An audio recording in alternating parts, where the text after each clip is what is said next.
Hello viewers, আজকে 8 June Saturday, weekend start. তো office থেকে ফিরে একটু চাটা খেয়ে ভাবলাম কোথাও খেতে যাই, কারণ খুব খিদে পেয়েছিলো আর বাড়ি গিয়ে আজকে রান্না করতে একদম ইচ্ছে করছিলো না। তো আমি চলে এসেছিলাম নিউ টাউনের সাংঘাইতে, যেটা চিনার পার্কের কাছে। তো ওখানে গিয়ে ফিশ বাটার ফ্রাই অর্ডার দিয়েছিলাম, আর কিছু কিছু জিনিস অর্ডার দিয়েছিলাম, সেটা তোমরা দেখতেই পাবে। বাট এখানকার বাটার ফ্রাইটা একটু ক্রিস্পিটা কম ছিল, আর মাছটা বলতে গেলে ঠিকঠাকই ছিল খেতে, বাট আমার আউট অফ 10 7 দেবো, তো আমার জাস্ট মোটামুটি লেগেছিলো। তারপর অর্ডার দিয়েছিলাম হচ্ছে এগ ফ্রাইড রাইস অ্যান্ড আরেকটা চিকেনের নাম যেটা আমার একদম এখন মনে পড়ছে না।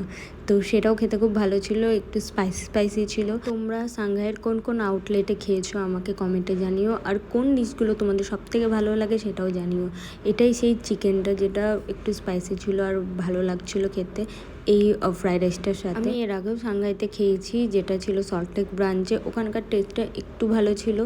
আর আমি ওখানে গিয়ে স্যুপই বরাবর অর্ডার করেছি, কারণ ওখানে স্যুপটাই বেশি ভালো লাগে খেতে। তো খাওয়া দাওয়া শেষ করে আবার বাড়ি ফেরার পথে আর এই জিনিসটা একটু ভিডিও করলাম, খুব ভালো লাগলো। গাড়িতে সিরিয়াল দেখছে, বাহ, ব্যাপারটা সুন্দর না? তো চলো, আবার নেক্সট ভিডিওতে তোমাদের সাথে দেখা হবে। Tata, bye bye, good night.